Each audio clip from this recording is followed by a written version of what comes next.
group of distinguished doctors from Australia pay a visit to a training school at Levin.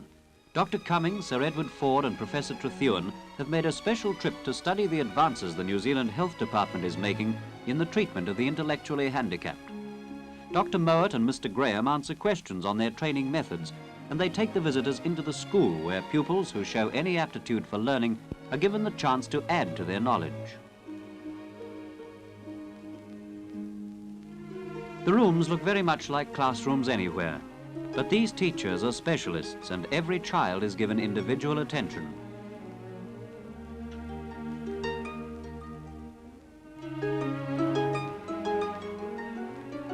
All who can learn attend classes, and all children are given regular tests to see if they've reached the necessary standard.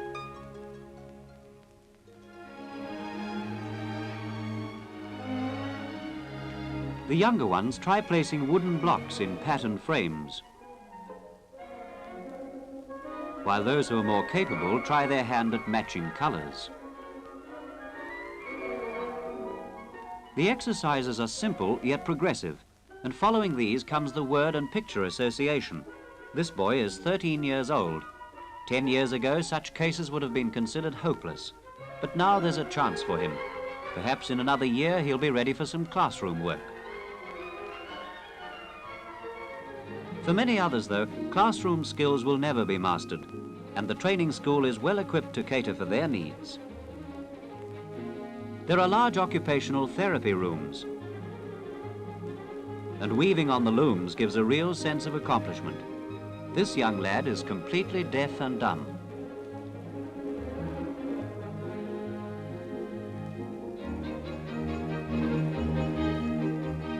To enable the school to become in some measure self-supporting, simple toys are being made in the woodwork shops, and there's a cardboard box factory supplying several of the local firms. A certain skill is developed in this repetitive work.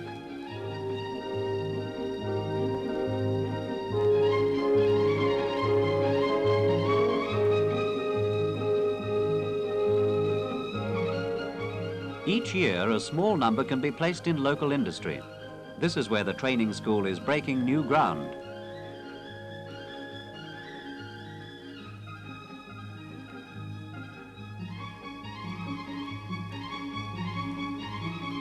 Many of them become very proficient in a limited field. Others help with the daily duties and the care of those for whom work will forever remain a mystery. The visiting Australian doctors will take many ideas away with them, for here at Levin, for the first time, barriers which have separated us from the intellectually handicapped are being pushed aside, and they are being given the chance to take their place in the community.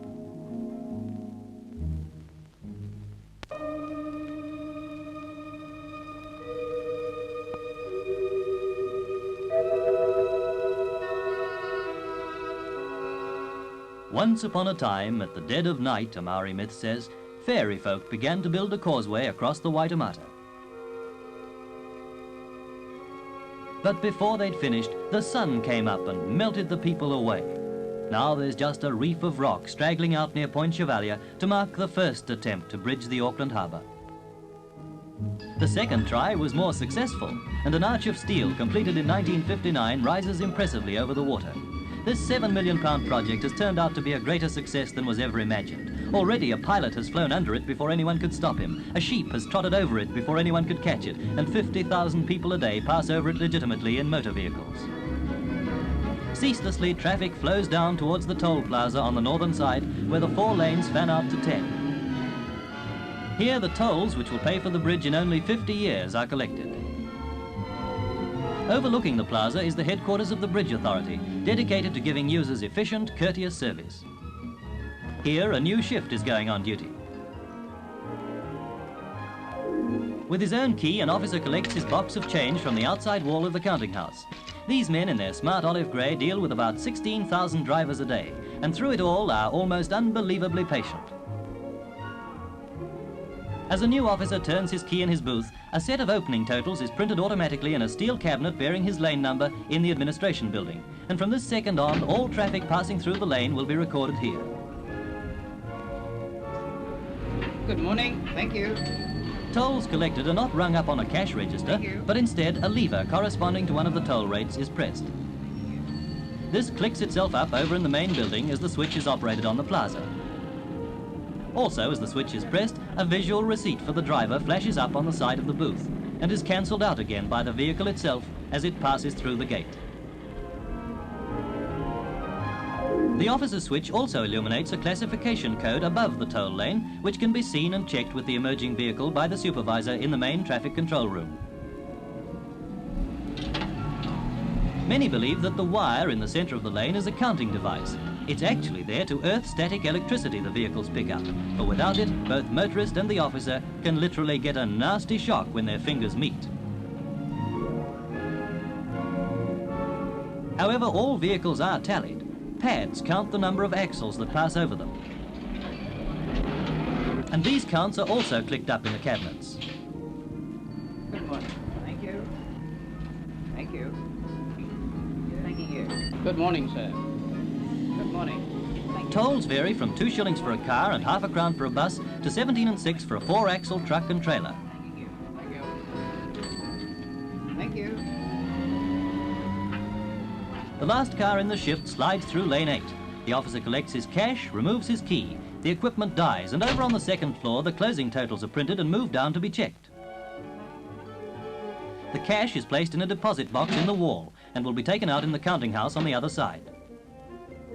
The daily summary shows the vehicles of each class through each lane, the number of axles recorded and the cash collected, and it will balance, or it should. Everything is aimed at keeping the traffic moving, and at the other end of the bridge is radar equipment for this purpose, to keep it flowing smoothly at 40 miles an hour.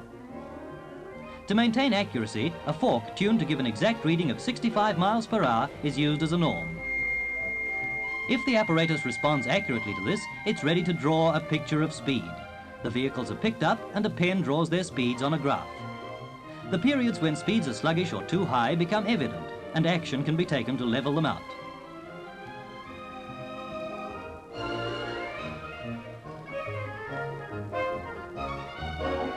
To keep traffic moving safely, nothing can be permitted to create a hazard. No one in trouble is many yards from one of the 36 telephones connected with the control room.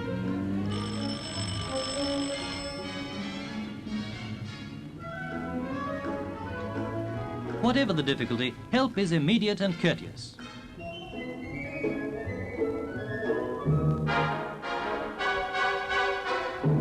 The authority has designed and had built many time-saving devices, and the skate is one of them. The skates will fit any car and any of the 38 different sizes of truck wheels, and the vehicle is moved in seconds before it can seriously affect traffic. Front wheels can be steered normally with the skate attached. When it's off the bridge, this wheel will be changed free with the compliments of the Bridge Authority.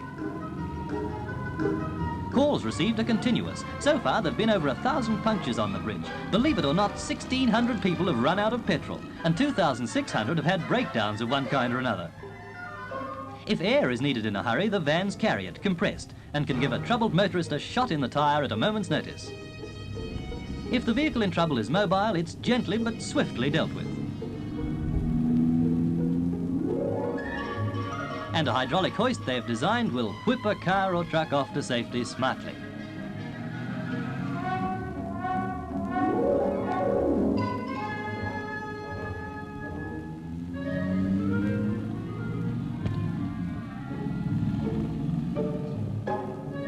Special loads are given an escort to see them across and to protect others using the bridge, for to give drivers a safe and quick journey is the primary aim of the Bridge Authority. The Auckland Harbour Bridge has been open 2.5 years, and unlike the ferry folk, the people on this causeway don't melt away in the sunshine. On the contrary, they seem to multiply every day. In 1 year, the whole population of New Zealand crosses the bridge 9 times in cars, trucks and buses. In 12 months, 18 million people make the journey on wheels across the Waitemata.